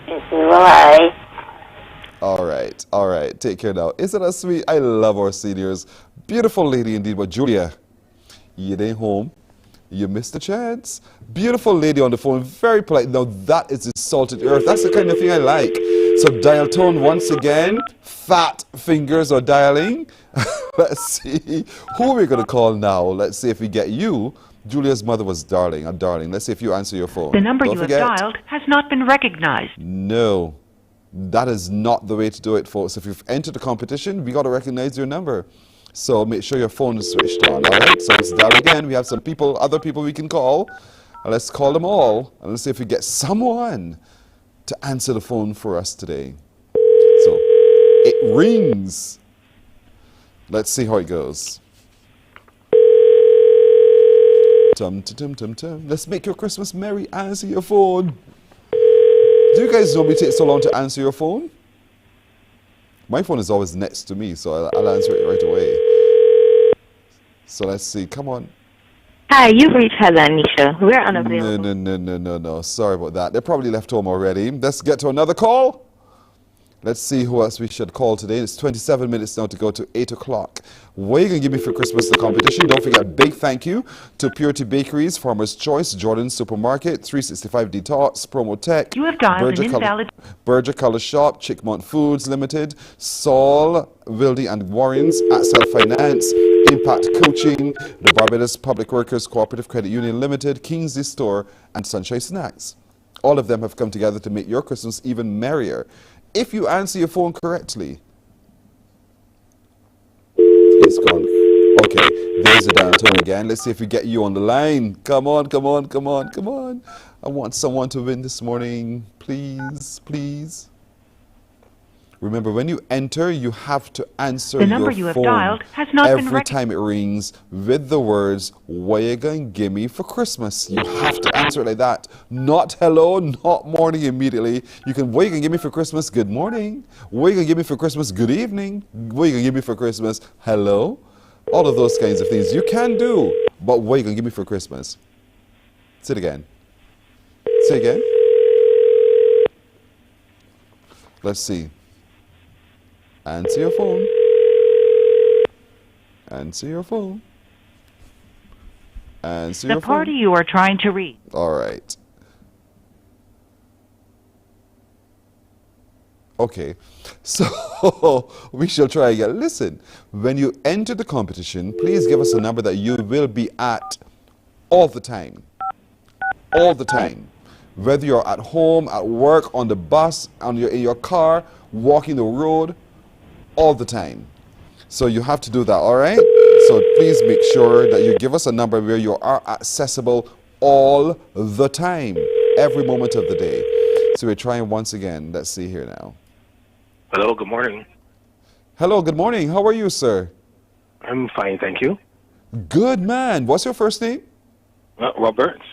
Hi, Robert. I am Pearson. Hi. Yes, please. Hi. Julia's there? Pardon me? Is Julia there?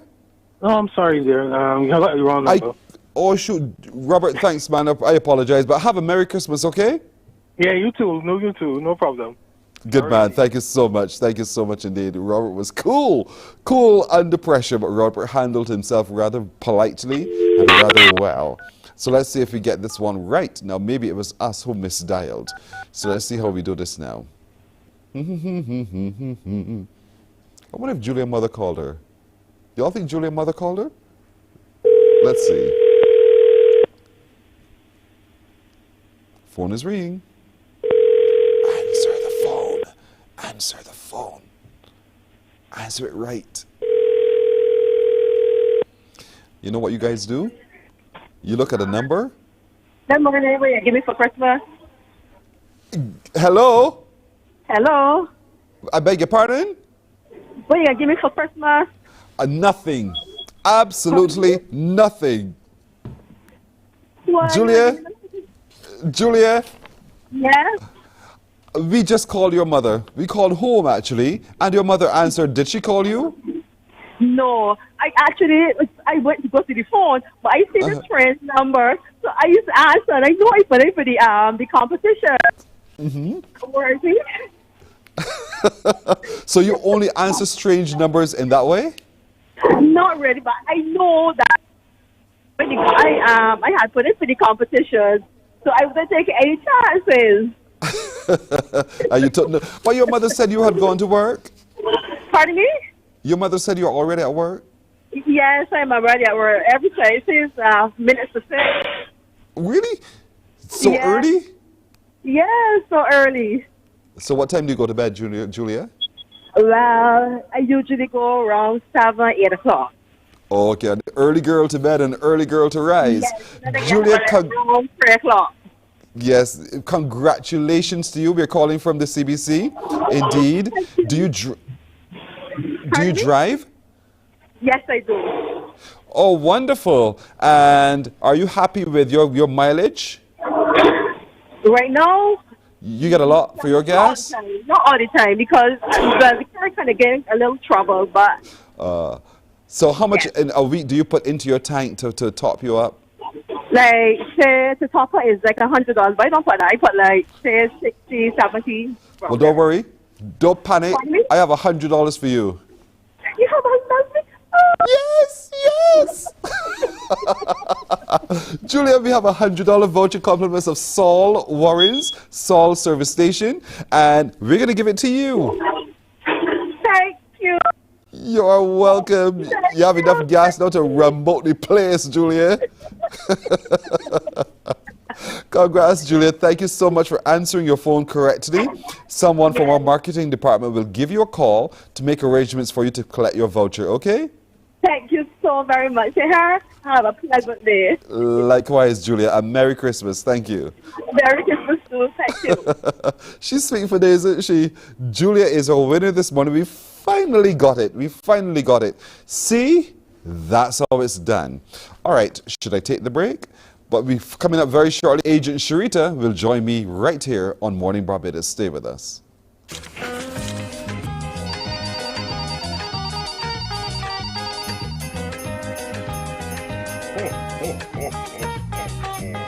What you gonna give me for Christmas? Morning, morning, morning. Good morning. Good morning to you.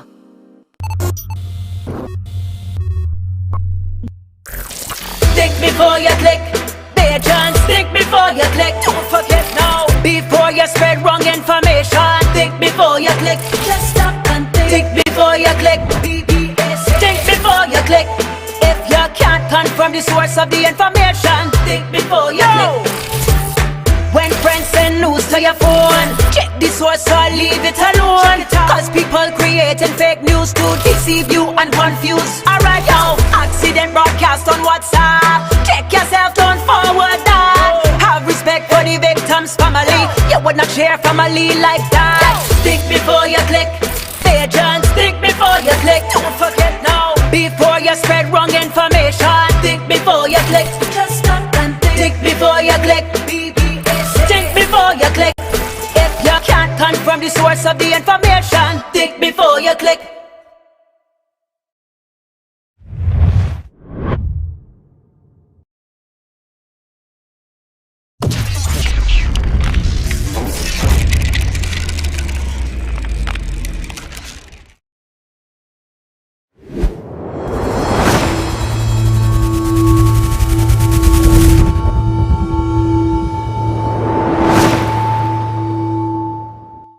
There is a saying, you can find a Bajan anywhere. Are you a Bajan living abroad? Or do you know of one who has migrated to another country? Well, we at Mornin Barbados would love to have you or them on our Bajan Afar segment. Share your amazing stories, experiences, and how you have adapted to a new culture. Send us an email to morninbarbados@cbc.vb. And together we will travel the world.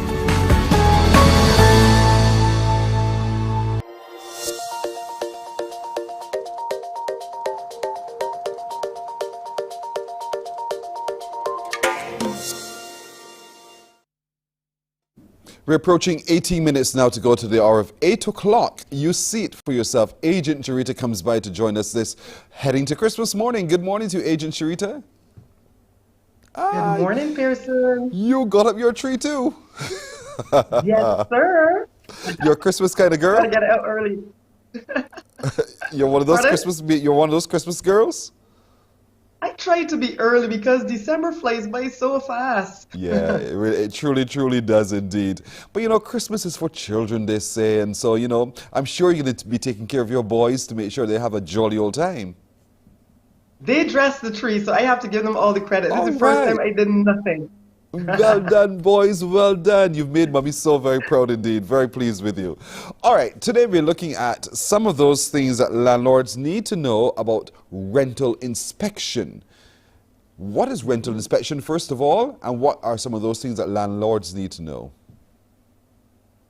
So remember, when you have decided to rent your property out, it is a major investment for you.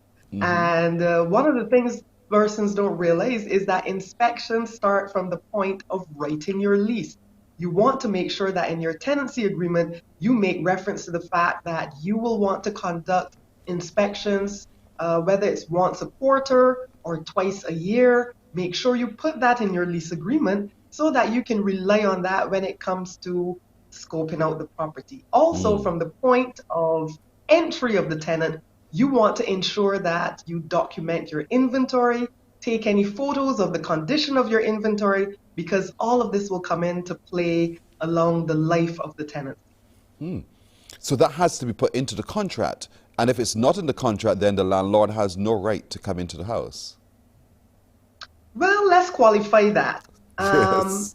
You do have a right once given permission, but you don't want to leave any dubious clouds overhead as to what is permissible and what is not. So I usually recommend in your lease, you start by stating that, let's say you decide once a quarter, and you might want to put something like that once every 3 months to err on the side of caution. Let's say you go the first time and realize this person is a neat freak.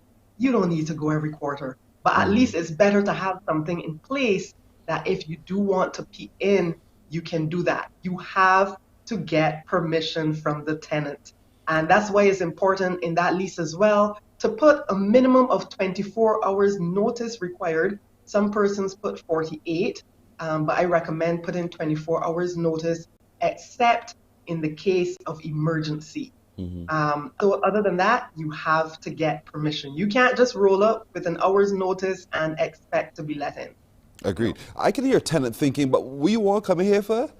You rent it to me. It's my property now. So what would you say in response to that that gives the landlord the right to inspect the property from time to time? It's a multifold activity, and the tenants, first of all, you have to reassure the tenants that they have nothing to be scared about, because it isn't just about, they often think it's about you checking to see how I live in. Yes, in the back of our heads we are, and remember, you've heard the many stories I've given. You want to make sure your apartment is not a grow house, you know. So, but apart from that, you want to be able to check on maintenance issues. For example, there might be a crack starting somewhere that sometimes tenants don't deem it necessary to notify you of something. They just cover it, and once they can't see it, they're not bothered. You might notice, for example, that the faucets are leaking way more than they should, and in your tenancy agreement, you might have that they take care of stuff as minor as washers, but you might not, or you might volunteer to do that to make sure, especially if water is included in the rent, that you're not paying a higher water bill than necessary. And there are other reasons as well, just to ensure it minimizes that on, at the end of tenancy, that let's say you rented it furnished, that your items are damaged. Because they know that you're coming, they're going to make an extra effort to, let me keep this place in order.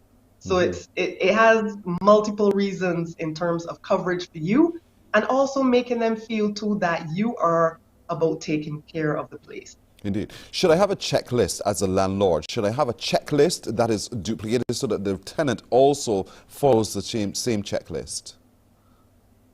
Well, that checklist more comes into play at the start of the tenancy. So let's say you're renting a furnished property, you might want to know that sofa, good condition, TV, fair condition with a scratch. And you walk through the tenant and you go through the inventory list. You sign it, they sign it, and therefore you both agree at onset of the condition of the property that they're given. So therefore, if coming on to the end of tenancy a year later, you see that your sofa has gone from good to horrible, they can't then argue when you have to retain some of the security deposit to now purchase a new sofa. It's there in black and white. We saw it together, and unfortunately is not as, it was in the condition that it would have been rented in. So how detailed is this inspection then as a follow-up? Is it just a walkthrough, or is it a real, I'll stop, I'll take, I really inspect every nook and cranny? It is as casual or as serious as you make it, but I always say structure it in a way that you are not scaring your tenant. You want to use this inspection to almost boost your appearance as a landlord. You want to seem engaged with them. You want to boost your profile in terms of keeping an open line of communication. So don't go in there all stiff and self-righteous and put the fear of God in the person, but yes. Make it a walkthrough in which you say, I've been noticing a buildup of ants. Have you been having a problem with pests recently? Maybe I need to have a pest control company come through. Or sometimes you hear things when you walk through. Like I've heard, for example, centipede came up the shower. You know what? Just for you, let me get a pest control treatment done. So it gives you a chance to be the hero, and it does not have to be overwhelming for the tenant. I have done inspections on behalf of landlords in which I was in and out in 5 minutes because you could see that the condition of the property was good, and there was really nothing to behold. I just asked general questions like, are they having any maintenance challenges? No. I could see clearly that the physical setup of the property was still in the order in which I rented it, and that's it. So it's all about what you make it, but make the tenant feel comfortable. That is so important. You're quite right. Make the tenant feel comfortable and not as though you've invaded their space and their privacy as well. But as a landlord, you may also spot whether or not the couple hinges on cupboard doors might need replacing. A few things that, like you said, that the tenant did not think to raise at all before.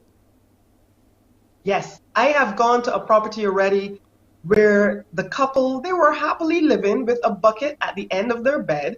collecting water when it leaked from the rain, and they were comfortable. They didn't deem it necessary to report it per se, but hey, it was my duty to say, how long has this leak been going on? Yes. We can get it fixed, and because you have to remember too, not every tenant is up to living in super standards. Yes. So they may be comfortable with a hot mess of a house or an apartment. And in so doing, it helps your property to degrade faster if they are not reporting things. So it's good to go and see sometimes what's going on. You're right, because, I might have been the tenant and I decided, what, I don't like the way these cupboards are done. I will change them, but I never notified the landlord that I'd made alterations to the whole thing. So inspection would allow you to be able to pick up those kinds of things, not true? That is correct. And that is a reality. Nothing wrong with, say, shifting furniture around, etc. But I always go back to, you wanted to paint the second room black because you wanted to make it your movie room and you never asked for permission. Yes. How is this going to work out if you decide to skip, skip out early? The landlord now has to deal with that cost of priming and repainting that room, and he would not have had a clue. So don't allow yourself to be blindsided. Try to be in the know. And as I said, it gives you the opportunity to keep your investment up to scratch. Now, something that you need to know, it is actually illegal to enter a property without that tenant's permission. So those landlords who think you can just roll up, they're out, let me go in. That is illegal. That's right. They have a right to live there. You have an agreement between you. You have to ensure that permission is sought first. Remember, very important, because we try to dismiss it, especially in the Caribbean setting where we're so casual with a number of things. So don't ever play that down. It is illegal to enter a client's property without permission. So what do I do as a landlord if I said, you know what, I'll give you 24 hours notice, which is what is stipulated in our terms of agreement, that I'll be visiting the property, and you tell me no, and you put me off for the next month, what should I do? This is where it gets tricky, because no is what? No. Yeah, and sadly, sometimes it means that they might have something to hide, and that could get a little bit uncomfortable. But the reality is, if a tenant says you cannot enter, you cannot enter. You then have to determine, is this a tenant that I want to continue in my property? Do I want to maintain this agreement? And you take a good long look at your lease, and you can determine if you want to terminate that agreement because you are just uncomfortable with what might be going on. If so, you still have to give the relevant notice period. You have to give your proper reason why, and then go from there. But when a tenant says no, it means no. Yes. This is great advice, Agent Sherita. Got to leave it right there. But as always, wonderful, wonderful advice. I hope tenants and landlords have paid very close attention to the whole question of inspection and what are the rights of the landlord, but also what are the rights of the tenant as it relates to that particular exercise. As always, I'm looking forward to, again, very, very soon, interacting with you once again. Thank you so much, Agent Sherita. Take care. You too. Thank you so much. Her number is 233-8888. Agent Sherita 246 on social. Check her out today. Morning Barbados takes a break. When we come back, please help us to unscramble some letters. All of that and a whole lot more straight ahead.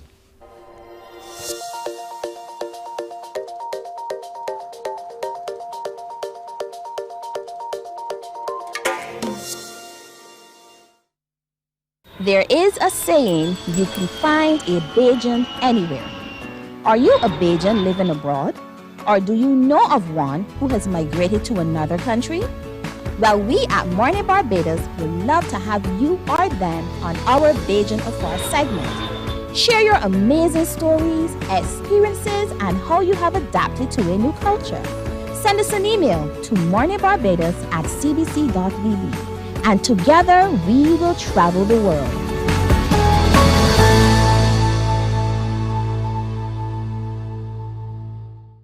Some ask, what makes Barbados so special? We at Mornin Barbados say it's you, our exceptional youth. You are talented, resilient, and inspirational. You are the epitome of the Barbadian spirit, testing the boundaries of your creativity. If you are an entrepreneur, artist, baker, designer, author, or have done anything you think should be highlighted, email us at morninbarbados@cbc.bb. Let us show the world our exceptional Morning, morning, morning. Good morning. Good morning to you.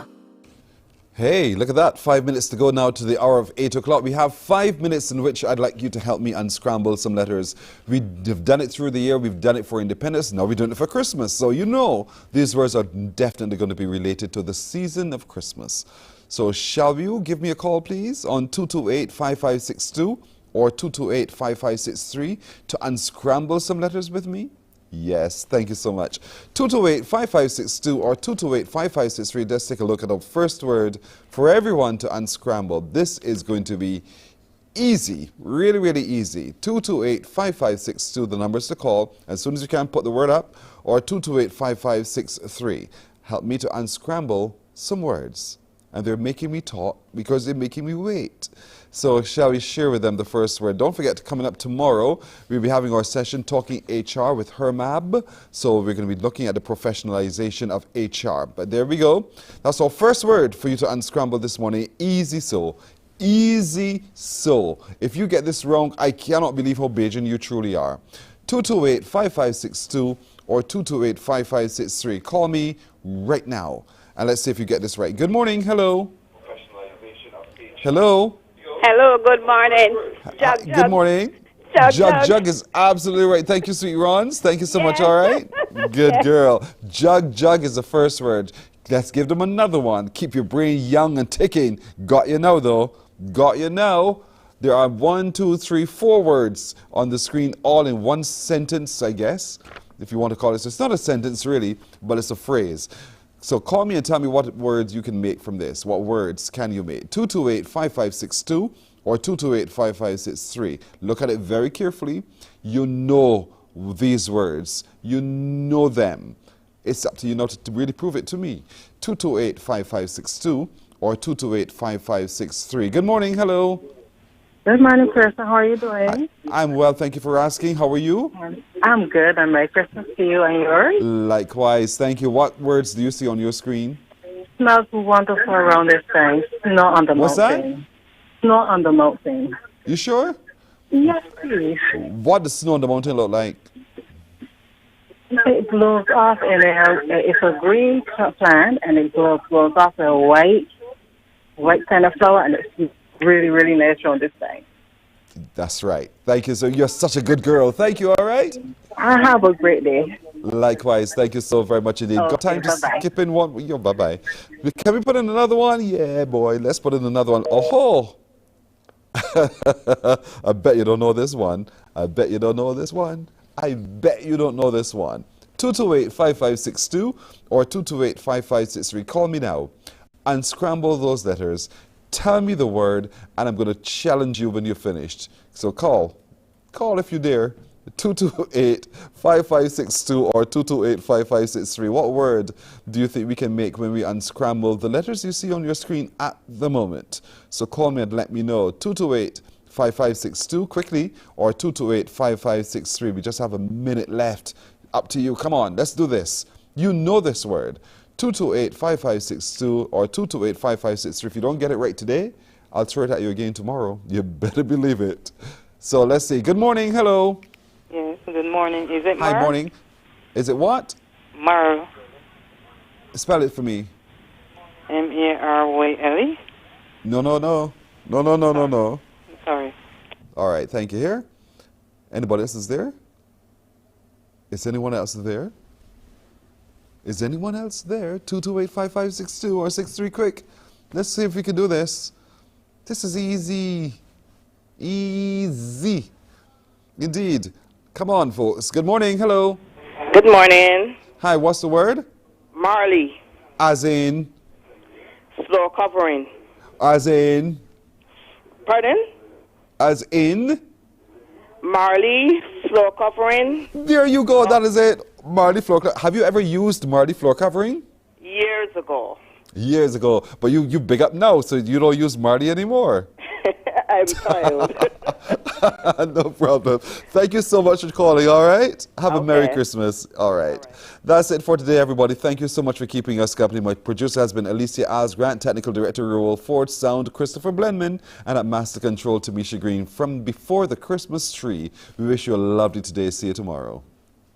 Wake up, wake up, wake up, wake up. Barbados, get up. Good morning.